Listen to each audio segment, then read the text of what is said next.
Halo teman-teman, ketemu lagi di video vlog saya. Pada kesempatan kali ini saya akan menjawab beberapa pertanyaan teman-teman yang sudah ada di WA saya. Sudah beberapa orang yang menanyakan yang berkaitan dengan usaha fotokopi, terutama memilih mesin fotokopi. Apa yang saya sampaikan dalam video ini merupakan asumsi saya secara pribadi berdasarkan pengalaman saya. Selama 10 tahun ini saya menggeluti usaha fotokopi.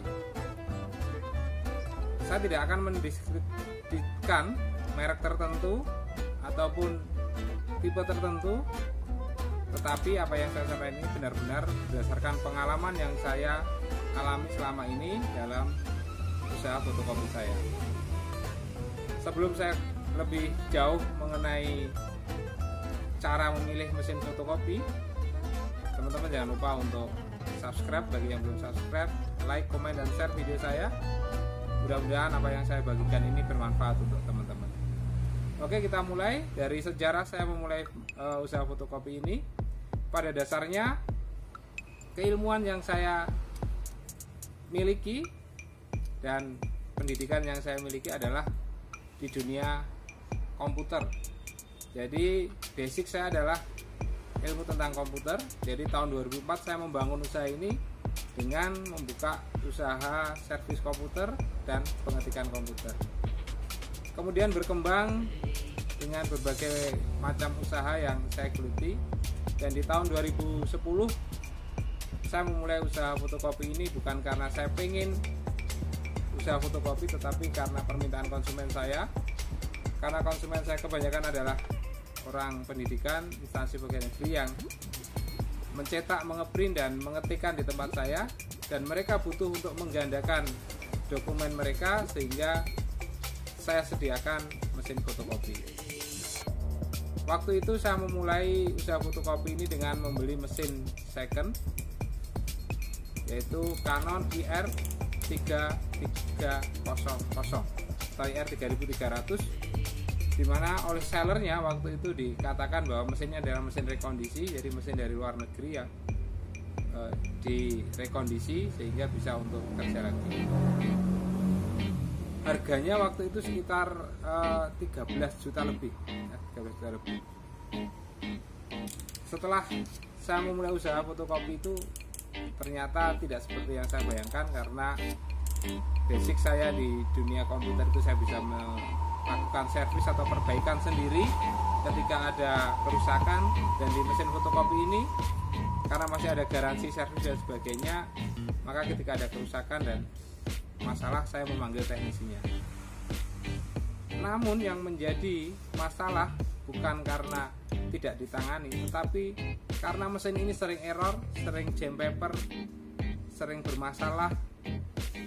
Pokoknya tidak seperti yang saya harapkan. Dengan berbagai macam masalah yang saya alami dari mesin tersebut, selama 1,5 tahun saya menggunakan mesin itu, saya tidak merasakan keuntungan yang signifikan. Jadi mungkin malah tidak ada untungnya sama sekali. Tidak ada untungnya sama sekali. Akhirnya saya minta ganti mesin, dan digantilah saya mesin yang agak baru waktu itu. Kemudian setelah berjalan ternyata mesin itu juga bermasalah lagi. 3 tahun saya dengan seller A tadi, kemudian saya merasa bahwa seller ini tidak bisa saya percaya. Akhirnya saya pindah kepada penjual yang lain. Mesin fotokopi saya ditukar tambah dengan mesin dari beliau ini, seller B. Oleh seller B saya diberikan mesin Canon IR 3225 dan 3245. Mesin saya 3300 itu diganti dengan mesin IR 3225 dan 3245. Saya mesti nombok itu 15 juta waktu itu. Karena mesin yang 3225 ini punya kelebihan, dia bisa scan warna, sehingga saya iakan saja.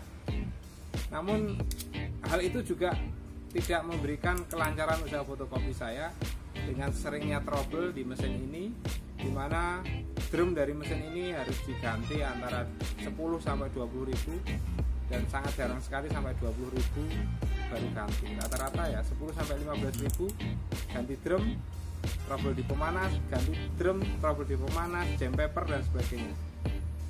Dan itu semakin membuat saya merasa tidak nyaman karena seller B ini lokasinya sangat jauh di luar kota, luar provinsi, sehingga ketika ada masalah saya harus turun tangan sendiri untuk memperbaikinya.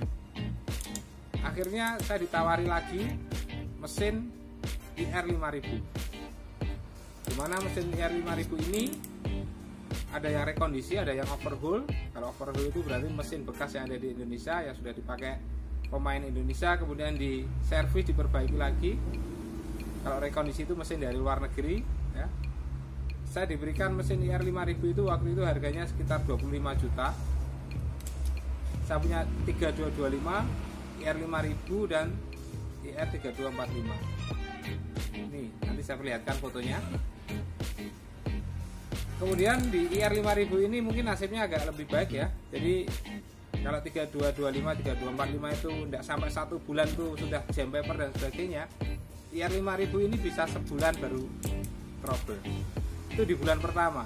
Bulan kedua, ketiga, dan keempat sama-sama ternyata. Dia sering trouble, dari kaset itu kertas tidak mau naik dan sebagainya. Banyak sekali masalah yang timbul dari mesin ini. Akhirnya saya pun merasa jengkel waktu itu dengan seller B ini.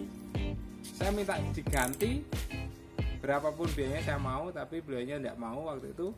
Akhirnya IR 5000 ini dan IR 3225 itu saya kembalikan. Saya diberikan IR 32452 biji yang dikirim baru, bukan mesin baru ya, dikirim baru, mesinnya sama-sama rekondisi katanya. Sehingga saya punya IR 3245 itu 4 biji. Tapi nasib baik pun juga tidak menghampiri saya dengan mesin ini, karena juga sering trouble di pemanasnya, jam paper, sering ganti drum, pokoknya ada saja mesin ini. Akhirnya dalam hati saya tidak cocok untuk usaha fotokopi. Cocok saya hanya menggeluti yang ada kaitannya dengan komputer.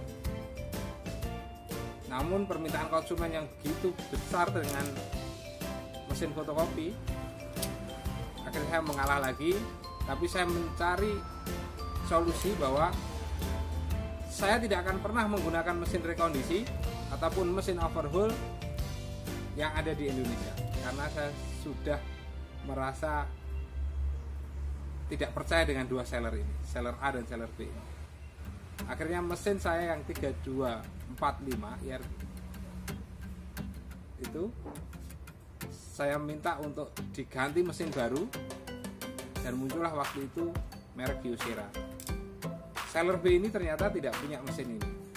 Setelah saya baca review ya dari mesin Kyocera yang baru itu waktu itu 2535 ya mesinnya itu yang saya pengen itu. Beliau tidak punya yang seller B ini. Saya pengen 3 mesin saya 3245 itu diganti dengan mesin itu, karena waktu itu kalau saya total dari 3 mesin 3245 itu nilai transaksinya itu sekitar 45 juta. Karena dia tidak punya untuk mengganti, karena saya pengennya tukar tambah, tukar guling lah istilahnya. Saya pengen 3 mesin saya yang bekas tadi, mesin second tadi, saya diganti yang baru, mesin kecil 3 mesin Kyocera itu ya. Ternyata dia tidak punya. Saya suruh beli saja. Dari harga saya beli itu 45 juta, saya pengen dibeli saja 20 juta. Ternyata dia juga tidak mau. Dia menawarnya sangat rendah. Akhirnya dengan setengah jengkel saya cari pembeli lain, saya tawarkan di media sosial. Akhirnya saya jual lah mesin saya itu 3 unit, lakunya 9.500.000 ya. Dari 45 juta laku 9.500.000. Dari usaha fotokopi ini saya untung pengalaman, tapi saya tidak untung materi dengan menggunakan mesin bekas atau mesin rekondisi. Akhirnya saya berpaling hati menggunakan mesin baru mereknya Kyocera. Kenapa saya percaya mesin ini? Karena mesin ini adalah mesin Jepang, dan secara keyakinan saya, karena ini mesin baru, dia akan jarang sekali trouble. Akhirnya saya mengambil mesin baru 2535, saya lupa serinya ya. Ini nanti saya tunjukkan gambarnya ya. Nanti saya ralat kalau salah. Saya ambil 2 unit, dan setelah berjalan, benar yang terjadi, mesin ini sampai 6 bulan tuh tidak pernah trouble. Sampai dia di angka 150.000 counter, dia tidak pernah trouble yang menyulitkan saya. Hanya jam paper biasa, tidak sampai mengganti part sama sekali. Karena drumnya juga kuat, pemanasnya juga pakai roll, bukan pakai film, sehingga mesin ini sangat awet. Saya punya 2 unit mesin ini, yang counternya itu hampir 500.000 lembar. Karena sudah termakan usia, akhirnya sering jam ya, karena di kuku macanya itu di pemanasnya dia juga sering jam di situ, dan di pick rollnya, penarik kata dia kurang bermasalah. Akhirnya saya pensiunkan, bukan karena saya rugi, karena saya sudah untung banyak menggunakan mesin itu.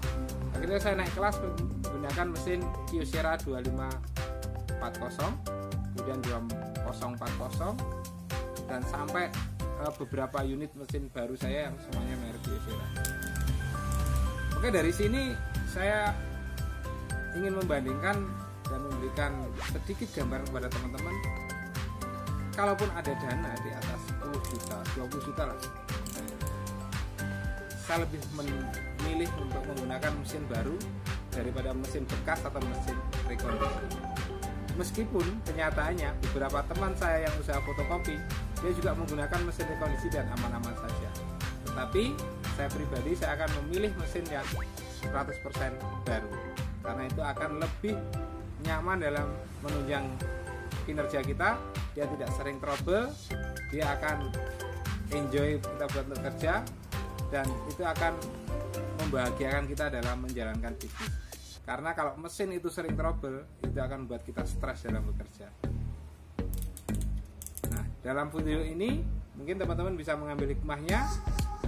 Saya tidak akan menjustis bahwa merek A ini buruk, merek B ini baik. Tapi menurut saya mesin bekas atau mesin rekondisi itu tidak masuk nominasi saya. Saya lebih memilih mesin baru. Apapun mereknya, mesin baru pasti lebih worth it dibandingkan mesin lama. Mudah-mudahan video saya bisa mencerahkan teman-teman dalam memilih mesin. Jika ada yang kurang jelas atau mungkin ada yang mau didiskusikan, silakan tulis di komentar, nanti kita akan bahas bersama-sama. Mohon maaf kalau ada yang merasa tersinggung dengan apa yang saya sampaikan ini. Ini adalah sebuah gambaran dari pengalaman saya membuka usaha fotokopi tanpa tendensi apapun kepada teman-teman. Selamat beraktivitas.